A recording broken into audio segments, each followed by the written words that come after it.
Amy Marcos tuluyan ang tinalikuran ang kapatid nitong hunghang na si PBBM. Pasasalamat ni Senator Amy, hindi binanggit si BBM at mas pinasalamatan pa ang dating Pangulong Rodrigo Duterte at Vice President Sara Duterte. Bongbong Marcos wala nang ambag sa pagtakbo ni Senator Amy. Pero bago ang lahat, kung hindi pa kayo nakapag-subscribe sa channel na ito, please do subscribe para mas maging updated pa kayo sa mga susunod kong mga videos. Walang silbi. Ito na ngayon ang magiging bansag kay Pangulong Bongbong Marcos, lalo na dahil sa halos ng kinampanya nito ay talo. Matatandaang kuwang-kuha nila ang loob ng mga kongresista at ngayon ay ni isa sa kanila ay hindi man lang lumusot sa halalan dahil taong bayan na mismo ang humusga at sila na ay ibinasura. Kaya naman, Senator Amy Marcos, tamang-tama ang desisyon na kay BP Sara at FPRRD na lumapit. Hola, mi amigo, amiga. Magandang gabi po at meron tayong topic ngayon. Isang topic pa bago tayo mag-cool off. Sa ngayon po, dadaling ko sa inyo yung topic na kung saan ay yung nanalo sa number 12, pinakahuli-huling kandidato na ginawang senador, although hindi ako conforme sa resulta dahil napakarami ng overvotes, 17 million ang hindi pinayagang bumoto at marami pang mga presinto, mas marami ang boto kaysa bumoto. So ibig sabihin, talaga may problema ang ating sistema. At ang masisisi natin ito ay walang iba kundi si George Erwin Garcia at yung kanyang mga alipores. Ngayon, yan siguro ang dahilan kung bakit malamang totoo po yung binigay na $1 billion sa kanya na binigay ng Miro. Okay, mayap abege sa mga kabalen, naimbag arabi sa mga kabsat, masantos sialabi sa mga Pangasinense, sa maayong gabi sa tanang Ilonggo, maayong gabi sa tanang Cebuano, maayong gabi o gabi sa maupay nga gabi sa mga kulop, mga waray at marhay na banggi sa mga Bicolano.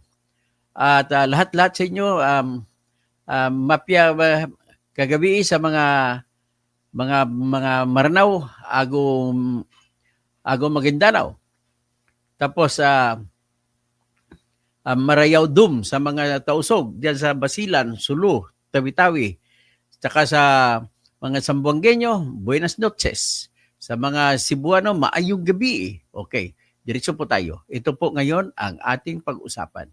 Mapakinggan po ninyo na si Amy Marcos ay nagpasalamat siya. Hindi niya, dinidman niya si BBM. Pero nandun yung kanyang nanay na si Imelda at pinasalamatan niya ng todo si Digong Duterte at si Sara sa kanyang panalo. Yan po. Ibig sabihin, nagbabayad lang siya ata ng utang na loob sapagkat po ang totoo ay una na utang na loob nila ay yung nakumbinsi at pumayag si Sara na tatakbo na lang sana si Sara pagka mayor ng Davao City ay pumayag siya sa hikayat ni Amy na tumakbo siyang vice-presidente o presidente na magkasama sila ni BBM. At pumayag siya na tumakbo siyang vice-presidente ni BBM. Kaya ang boto ng mga Bisaya at boto ng mga Ilocano ay nagsabay at nakuha nilang boto ko which hindi naman ako kumbinsido na 31 million nga at 32 million kay Sara kasi may issue ako sa Smartmatic.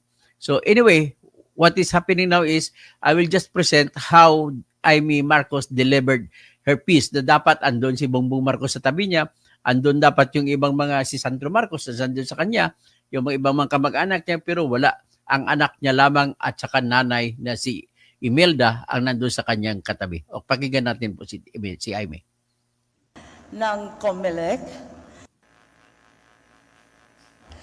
sa mga ginagalang naming commissioner ng COMELEC, sa aking nanay na nasa siyam na 96 years old na.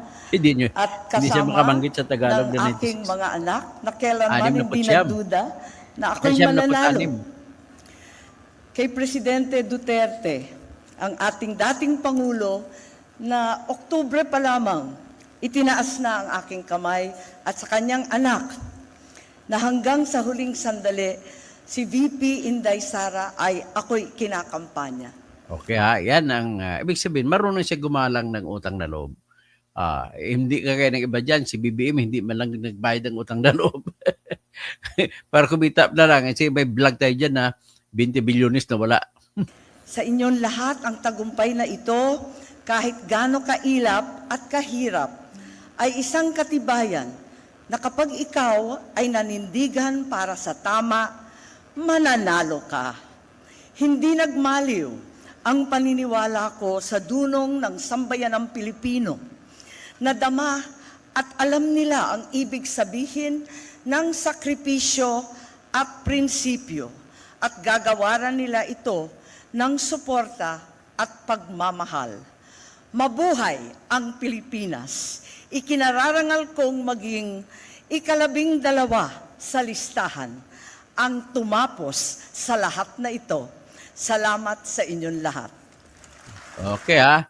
Anyway, hanggang dyan lang yan. Anyway, hindi may isip ako kung hindi ako niwala na yan lang ang final ako kasi 17 million na mga botanteng Pilipino ay hindi nabilang ang kanilang boto. Yan pong issue ko dyan. Kaya nagsampa rin ako ng kaso sa COMELEC na pinapahiningi ko na ideklara na failure of election ang mga botohan sa Senado because of that.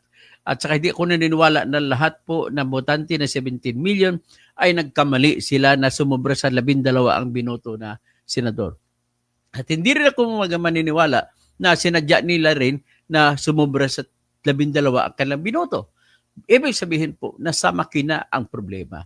At kung ganun, karapatan po natin na isigaw ang boto na sagrado ng 17 milyon na yan na dapat mabilang. At kung mabilang lamang yan, Diyos ko, baka marami dito sa nanalo ng pinroklama ay baka wala, baka hindi panalo. Maari din na yung mga number 12 na si Amy maaring umakyat sa number 1. Ganun po yun ang posibilidad. Maaring mangyari, manlaglag si Bongo at papalitan sila ng ibang mga kandidato. Posible rin po mangyari na ang lahat ng mga PDP ng mga kandidato na Duterte ay mapasok. Ganun po ang aking puntos dyan. Kaya ladies and gentlemen, please share and share ito para malaman naman ng lahat na kung ano talaga epekto. May isa pa akong problema dyan. Marami ang makina, presinto na kung saan ang resulta ay lumabas na mas marami ang bilang ng boto. Boto ha? Hindi ilang yung mas marami kaysa bumoto. Kasi ang bumoto, makikita mo sa listahan ng book of voters at makikita mo rin sa listahan ng returns na ang bumoto ay mas kukunti kaysa total na boto. Kaya napakalaking sasagutin ni Erwin Garcia dito. Magandang gabi po sa lahat at hayaan ninyo na mabigyan tayo ng biyaya ng Panginoon at mabibigyan ng katarungan itong lahat na nangyayari ito. So, Pastor Rodi Rabi, magandang gabi po. Manuel Tribio, good PM from Virginia. Bryce Perez, Maya Pabingi. Okay. Maraming salamat po sa lahat.